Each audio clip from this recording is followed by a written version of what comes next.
Yes, they were there, and I'm so grateful for them. And as many of you know, I went to the Heroes to Heroes event on Monday evening, and what an opportunity, first and foremost, to be affiliated with an organization that does this incredible work of taking vets who have considered or attempted suicide to Israel to reconnect with God and to rediscover their religious roots, and just a fantastic organization doing incredible work. And I got to meet some of the vets, and it's always startling to me how many women vets there are.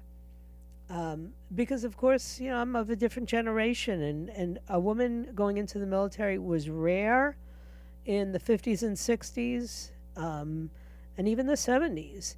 And now it is way more commonplace, but that subjects them to all of the same unbelievably horrible situations that men have gone through historically. And now they're talking about a draft that includes women. And listen, I don't have to make excuses for myself anymore. I've been on the same subject for the last 30 something years.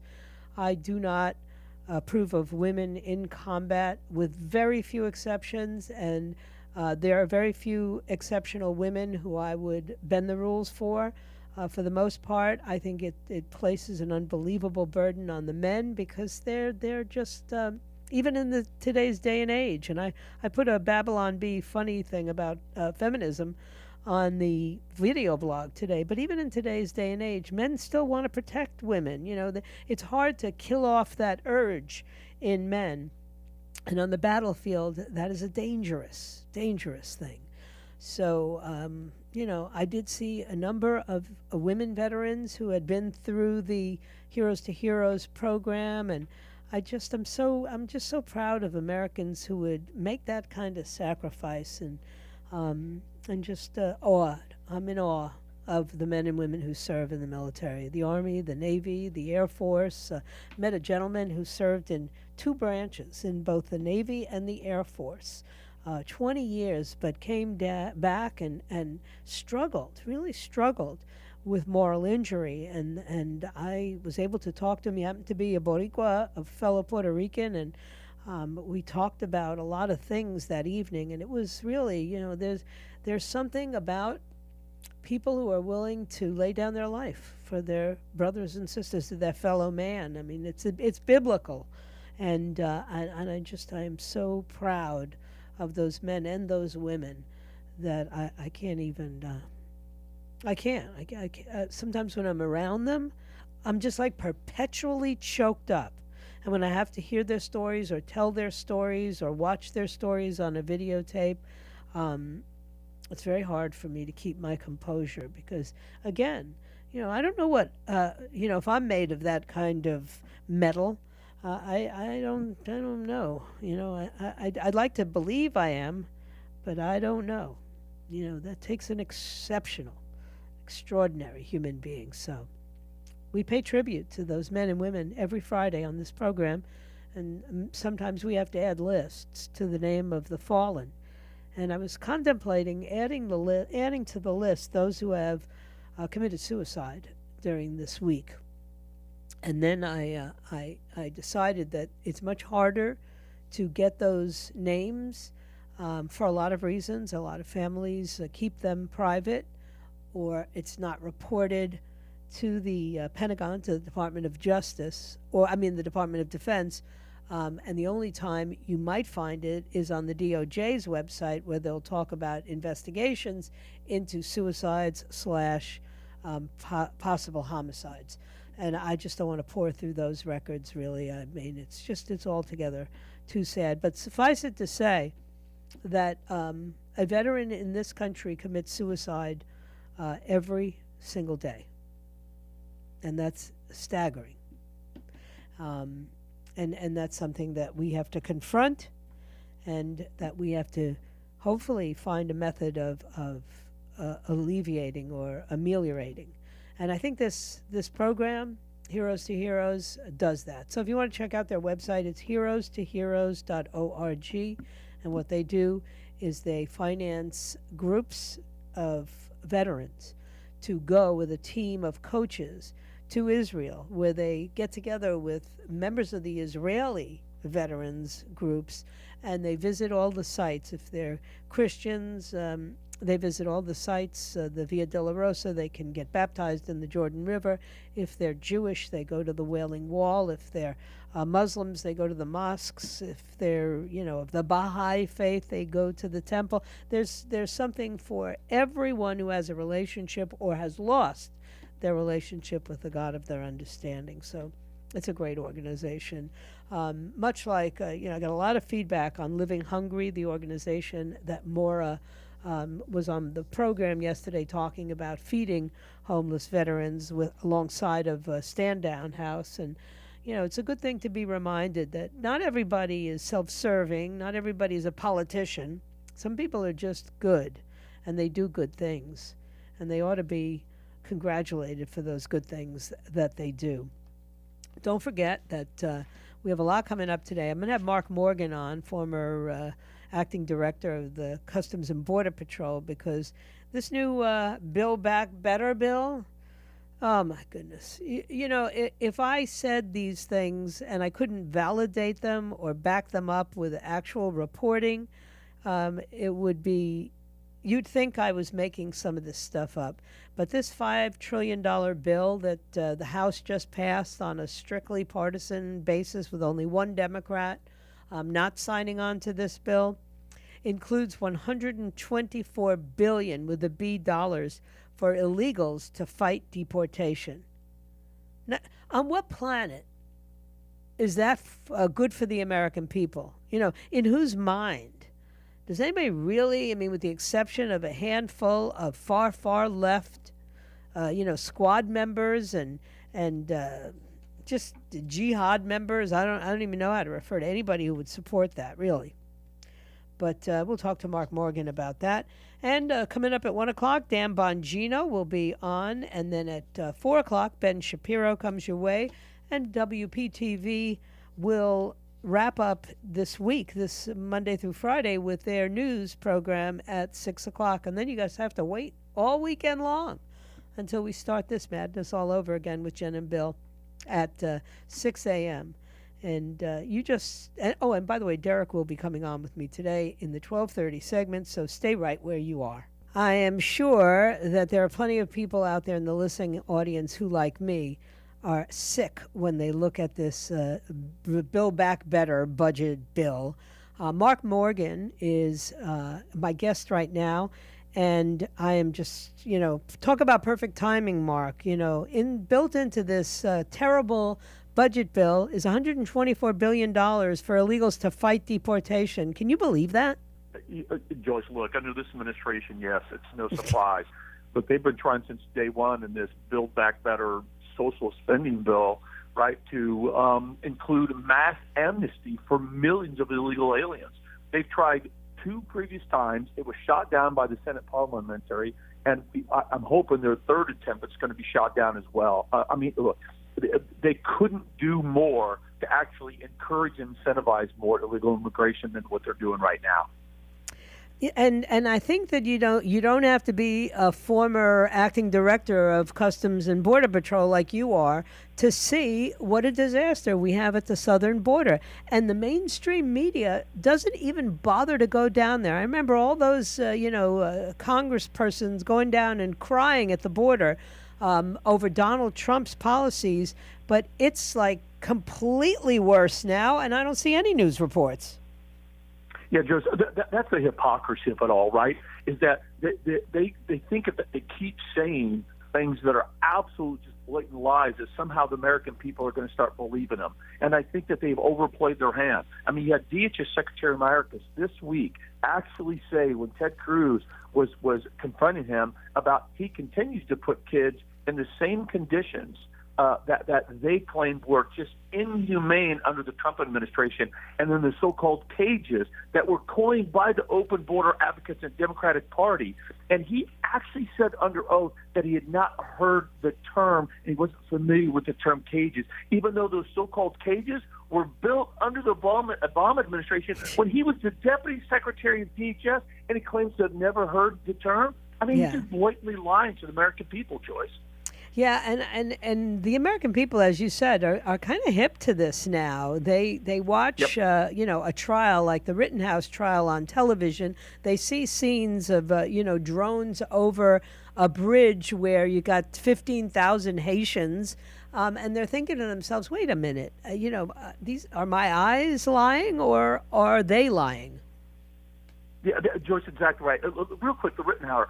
Look, they exploited every single aspect of this then 17, now 18-year-old man's life. They looked at his computer. They looked at his phone. They talked to everybody. They did not find one scintilla of evidence that showed he was any type of a racist or white supremacist. But from the get-go, the mainstream media, that's what they labeled him with, to include the President of the United States sent out a tweet calling him a white supremacist, even though there's not a single piece of information. And if he's a white supremacist, he's the worst I've ever seen. He actually, the individuals that he shot in self-defense were 3 white individuals. It's Right, just unconscionable, the narrative that goes out. And then back to the border, you have the secretary in Del Rio, when you have 30,000 Haitians coming over, they were actually going back and forth from Mexico and the United States at will to get food, and you have the Secretary Mayorkas say that our borders are closed. You're right. The American people are smarter than they get it. They're being lied to, and that's equally as frustrating for them, in addition that our borders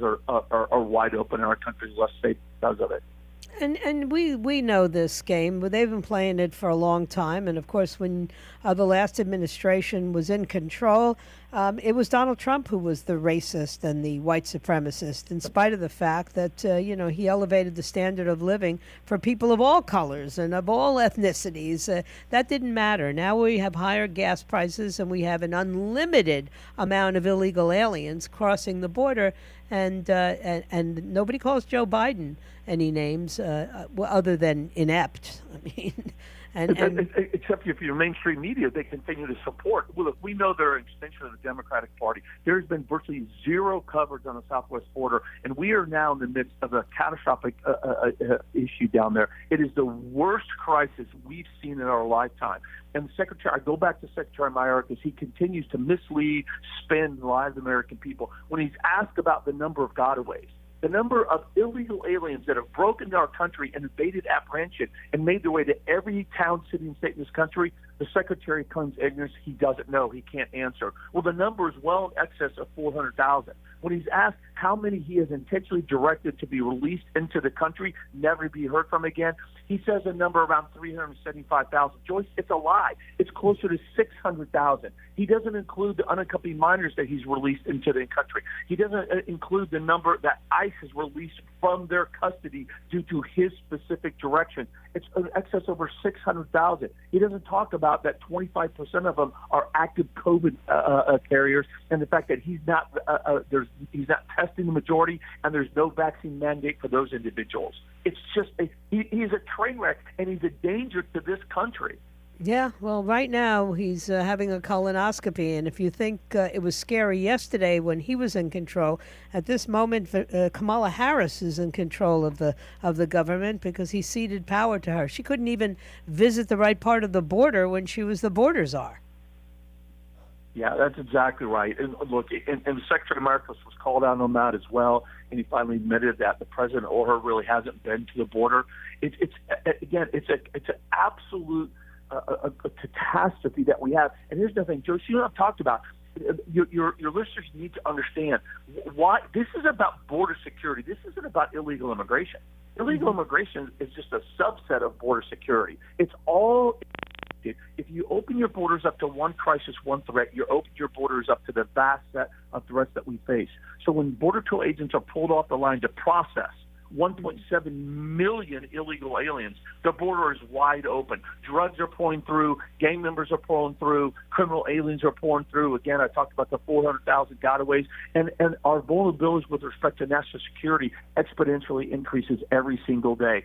That's what happens with open borders. And the last thing I'll say, the actually most inhumane thing that you can do for migrants is to have open borders, because they are risking their lives. Border Patrol are finding hundreds of dead migrants, 12 100,000 rescues of migrants that have decided to risk their lives because this president and this secretary said, now's the time to come. You come to our borders illegally, we're going to let you in and never deport you. And so they're risking their lives to do it. That is the most inhumane thing we could do.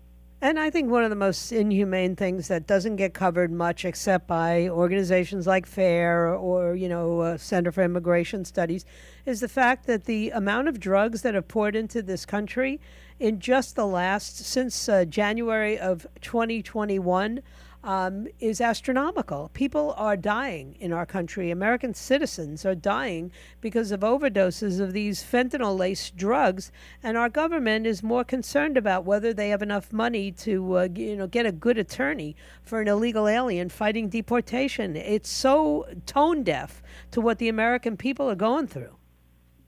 It is just completely tone deaf, and it's all interconnected.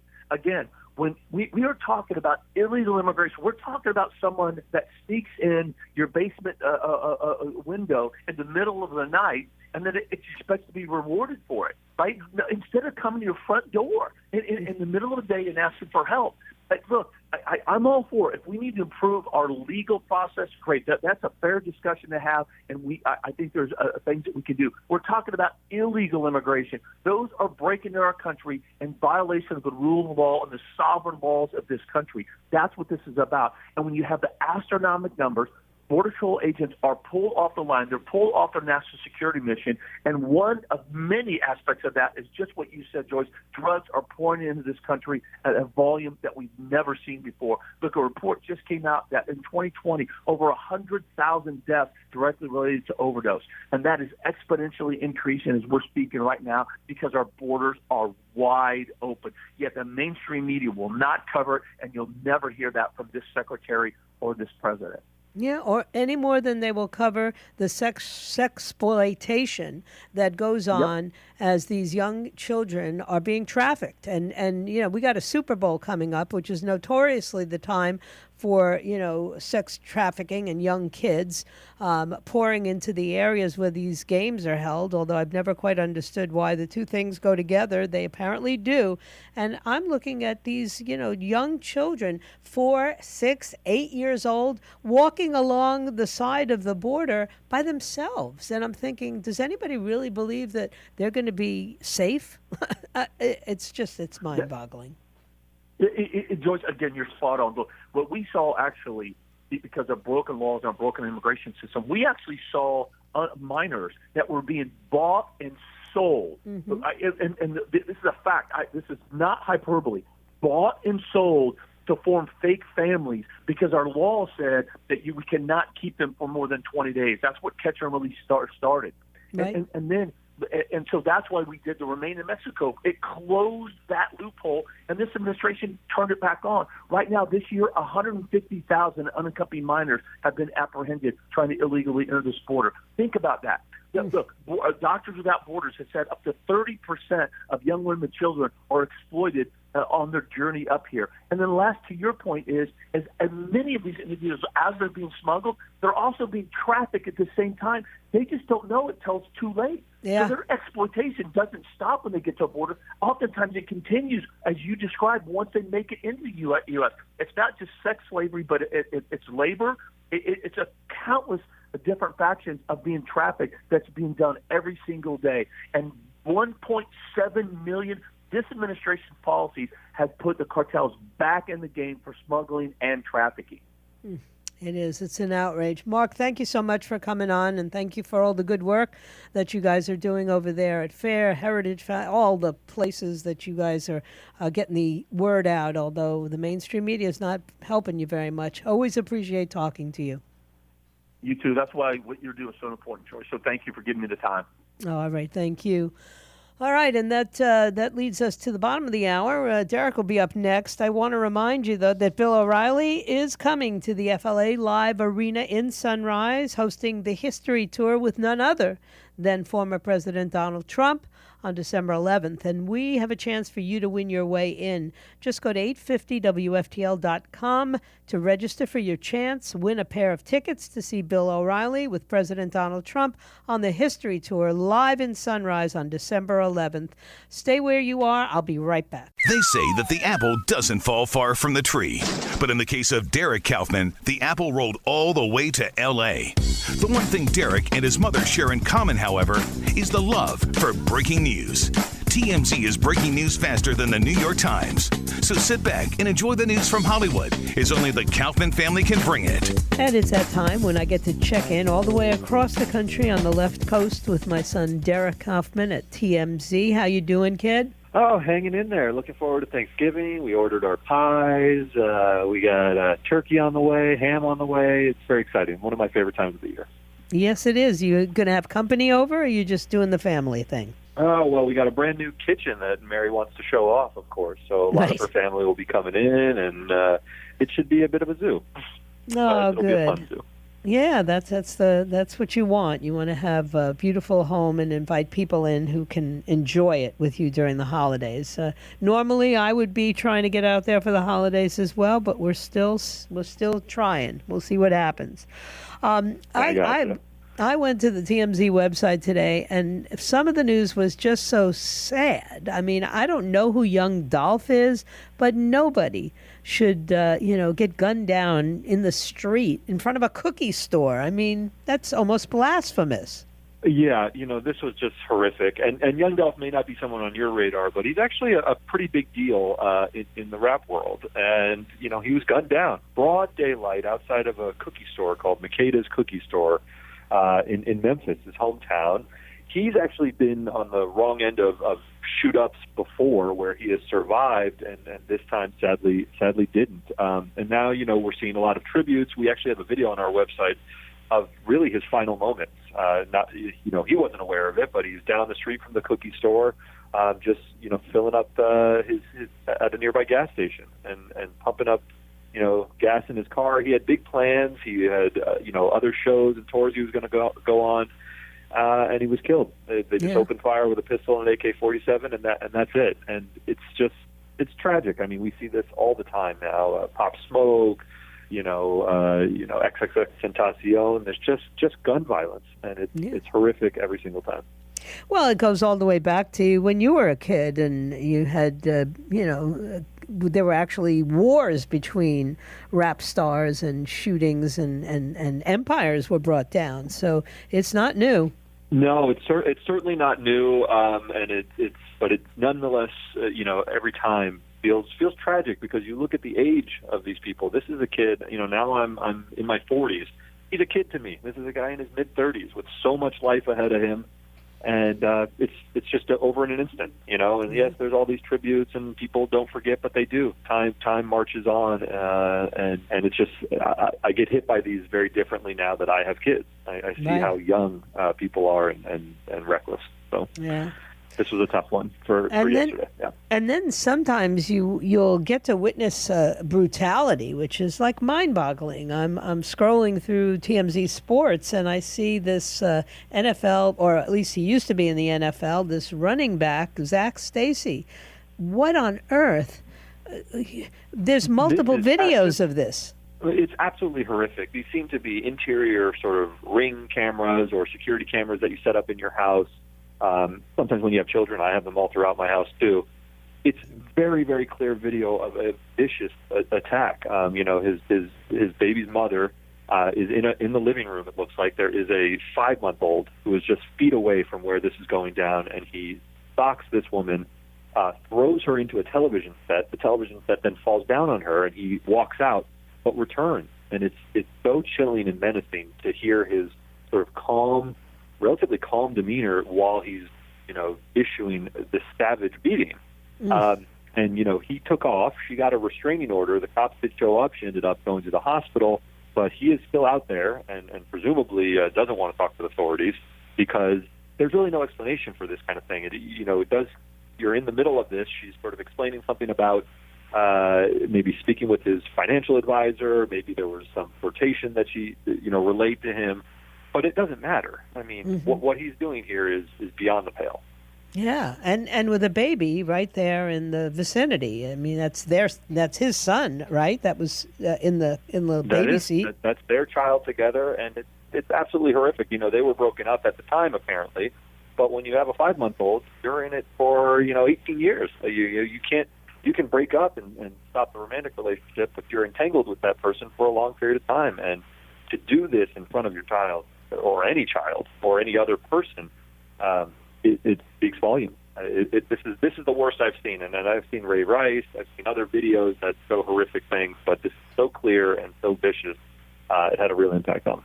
Yeah, I was stunned because it said you do give a warning. Don't watch this video if you have a weak stomach. But I thought, how bad can it be? And it was just that bad.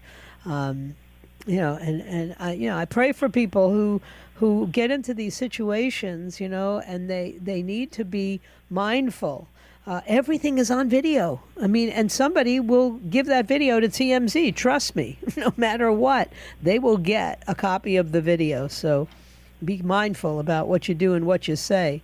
And perhaps Kim Kardashian should be a little mindful about posing for photographs with pajamas on, matching pajamas with Pete Davidson. What's that all about? Oh, man. So this relationship is real now. I mean, it's been speculated. They went out in Staten Island, had dinners, but now they're wearing matching pajamas to celebrate his birthday. And of all people, who shows up in this picture, Flavor Flav from Public Enemy. So he is actually in a series of pictures. Who knew he was friends with Kris Jenner? They do keep a very, very tight circle of people they allow into their lives, but now it's becoming a bit of a carnival atmosphere. You got Pete Davidson in there from SNL. You got Flavor Flav. It's cute. It does indicate that the relationship is progressing in some ways, because this is sort of a warm, family event where Pete is just hanging out and they're wearing matching skin pajamas. So he's definitely in the fold now and wearing Flavor Flav's clock, which Flavor Flav doesn't part with lightly. If you've ever heard him in interviews, he doesn't like to take that clock off. That clock, my goodness! He has a clock on his neck. I know. I've seen the clock. Beyond satire at this point, or irony, he just wears a clock around his neck in his ordinary life. Now, Kim did play a role, though, in bringing, the member of the women's youth soccer team from Afghanistan here? Yeah, Kim, she's got a relationship with this rabbi, Moshe Margaretin, who's worked with her in the past, and an issue that came up. He had, his team needed to get to London from Pakistan, and they were sort of stranded, and he reached out to Kim, who's obviously extremely wealthy and could make things happen. And an hour after he talks with her, the entire flight is boarded and funded by Kim Kardashian. So this is a glimpse into her humanitarian side. We see this a little bit with her prison reform work.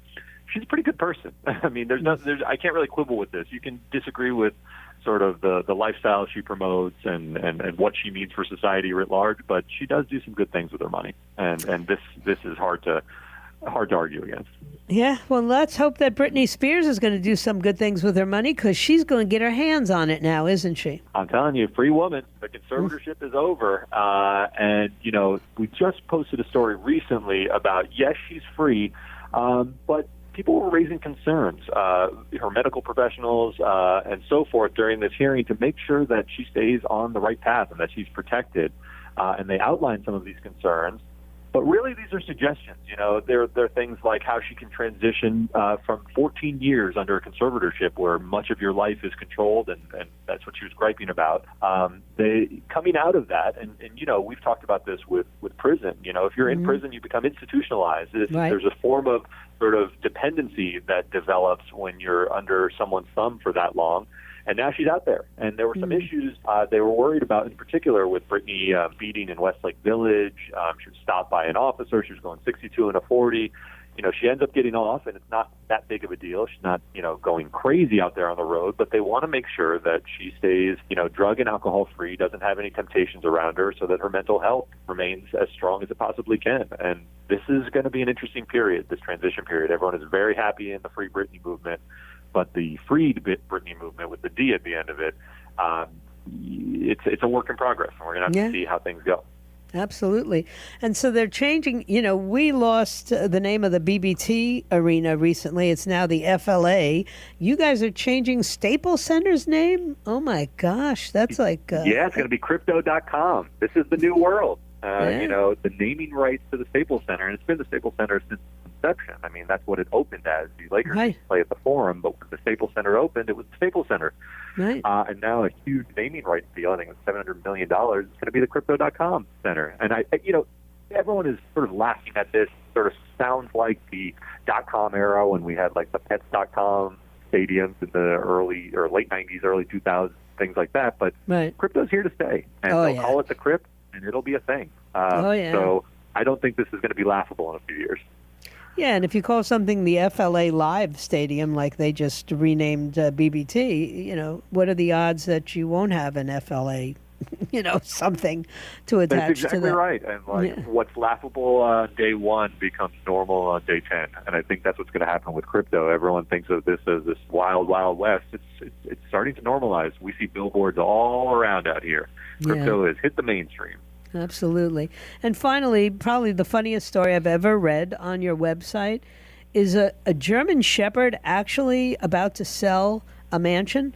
This is just wild. It's not just any mansion. This is a mansion that Madonna used to live in. And now there's a filthy rich German Shepherd who's offloading it. So it's a strange story. Try to follow along. But it's a Miami mansion in your neck of the woods, of all places. And it's hit the market for $31 million. And the owner is Gunther the Sixth, and it's not some royalty. It's a dog. It's a German Shepherd who has an impressive lineage. He inherited the property along with a $500,000 fortune. Must live the high life. There's pictures of Gunther, lounging poolside on a chaise lounge. Looks very, very pampered. But a German countess named Carlotta Liebenstein created a trust, and in this trust, she gave a bunch of property originally to Gunther the Third, but now we're further down the line. And now Gunther the Sixth wants to offload it. He wants to liquidate the half market. He wants to take advantage of it and deploy his capital elsewhere. So that's what's happening. And this mansion, like I said, is it's got a pedigree. Yeah, no pun intended. Madonna used to live in this mansion. And does he sleep in Madonna's bed? That's what we're told. He sleeps in Madonna's former bedroom. It's on more than an acre of land. It is a beautiful house. And this is a jet-setting dog. I believe he's been on private jets to Milan in the past, for Fashion Week and things like that, things that dogs love. And this is where we live. You remember Leona Helmsley did this with her animal? I sure do. This is not unheard of. Some people are outraged by it. They think, look, give your money to charity, not to a dog. The dog will be just as happy in a mansion as he will on the streets. So it does seem wasteful, but, Gunther seems happy. I will say that. How does he sign the deed? I mean, it's just all so curious to me, but I'm sure you lawyers will figure it all out. No, listen, there's many things that can be done with an ink pad and a paw print, okay? Some people sign with an X, some dogs sign with their paws. I believe... I believe you wrote this story on TMZ only because the final line of the story is, if Gunther's looking for a shelter, we suggest the Canine Islands. Oh, please. Don't give me credit for Harvey's writing. Maybe I've had a bad influence over the years. Yeah, because that's a Harvey original. Yeah, but that's something you might say. You have had a bad influence on him. Anyway, I can't say the thought didn't cross my mind. Yeah. Exactly. And good luck at the gas pump. I think I heard you guys are paying now $5 a gallon. No, it's brutal. I don't pay anything. I have an all-electric car. So get with it, everyone. Yeah, exactly. Plug in at work like me. All right, kid. Take care. Have a great Thanksgiving. All right. Take care, everyone. Bye. Oh, my goodness. I'm trying to pour through this bill, and my stomach is churning. And yours will be, too, when you finally get to see all of the garbage that they put into this bill. Trust me, it's absolutely sickening. And we're stuck with it. The CBO released their cost estimates for this bill, but I don't believe them. That they they aren't lying about a 10-year deficit estimate of $367 billion. They have to score the bill under rules that the Democrats have rigged. There are tricks that are built into this that really just obscure the costs so that you won't get to see it. And what they do is they phase out the biggest programs, and then they phase in other programs, and they basically offload all the costs to individual states. It's going to cost $4.6 trillion over 10 years if the temporary provisions are made permanent. And let me ask you a question. When was the last time you remember a temporary provision staying temporary if the government had a hand in it? It never happened. The Committee for a Responsible Federal Budget pegs the cost at $4.9 trillion if the temporary tax credits and programs are made permanent through 2031, which would add $1.5 trillion to deficits over the next 5 years without additional tax offsets. So this is, as the Wall Street Journal said, this is the biggest budget deception ever. You have this enhanced child allowance, which guarantees $3,600 for kids under 6 and $3,000 for kids between 6 and 17. It says that it's limited to 1 year. Does anybody in my listening audience, is there a single one of you who doesn't doubt that they'll extend it into the future, especially when you're coming up against a presidential election and they have to buy votes? And of course, the Republicans will help them with this nonsense because they don't want to be attacked. They're okay with buying votes. What they don't understand is they won't buy themselves any votes. They'll be buying Democrats' votes. The bill nearly triples the earned income tax credit for childless adults, but only for 1 year. Here we go. 1 year, 1 year, 1 year. Nothing ever only lasts 1 year. Even your vaccine don't last 1 year. It's 6 months. I got the lecture last night from my daughter that I must get the booster. You must get the booster. She didn't try to convince me. And this is someone who, prior to this last week, was saying she wasn't sure she was going to get the booster because she had such a terrible reaction to the second shot. But she did go get the booster, and she felt fine. And the boys have had their shots, and my granddaughter has had her shot, and now all my children and their spouses have had their booster shots. So, of course, that means I have to have my booster shot. I'm not going to get it. Look, I'm just not going to get it. I'm not going to discuss it. I'm not going to tell anybody else not to get it. I'm just personally not going to get it. That's all. Then you have this Obamacare premium subsidy thing built into this bill, which, the Democrats this year extended the eligibility to Americans making more than 400% of the poverty line and then capped the premium payments at 8.5% of income. So if you're making 100%, no, let me get this right, 150% more than the poverty line, you don't have to pay a penny towards your premiums. Somebody has to pay it, and believe me, it's not just the really rich people who are going to pay it. It's you and me, the middle class schmo. Anybody making up to 250% of their state's median income would now qualify for child care vouchers, and their payments would be capped at 7% of income, less for lower earners. So that bill appropriates about $100 billion through 2024 to states and, quote, such sums as may be necessary from 2025 to 2027. Spending on this entitlement, like all the others, it's just going to increase. It'll be on autopilot. Providers will raise prices. They'll get more subsidies. States will have to pick up 5% of the cost. which might reduce the federal spending a little bit, but could lead us to all kinds of state tax hikes down the road. Maybe not here in Florida, though. Universal pre-K. $18 billion to states for universal pre-K.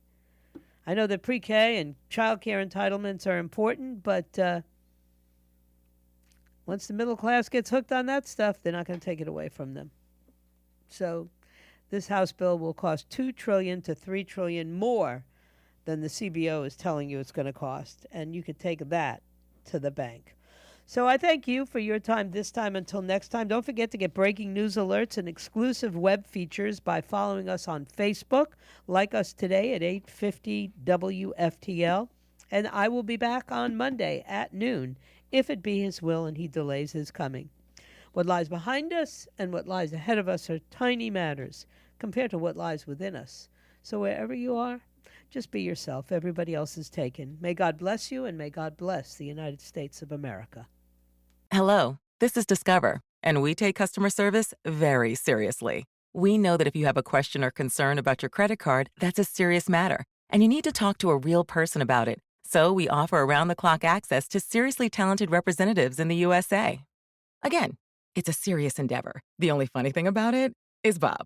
If you call us and Bob answers, you're in for a treat. Get 100% US-based customer service and talk to a real person day or night. Discover. Exceptionally common sense. You know when you order a new video game, or a golf club, or a blender, and then it arrives at your door, you get a little thrill. Imagine how much more thrilling it is when you order a new car. With Nissan at home, you can shop for the perfect ride and order it without ever having to go anywhere. Sure beats a golf club or a blender. Buy a new car entirely online with Nissan at home. Delivered direct from dealer to driveway. Thrill starts here. Services may vary at participating dealers, subject to applicable law. See dealer for details.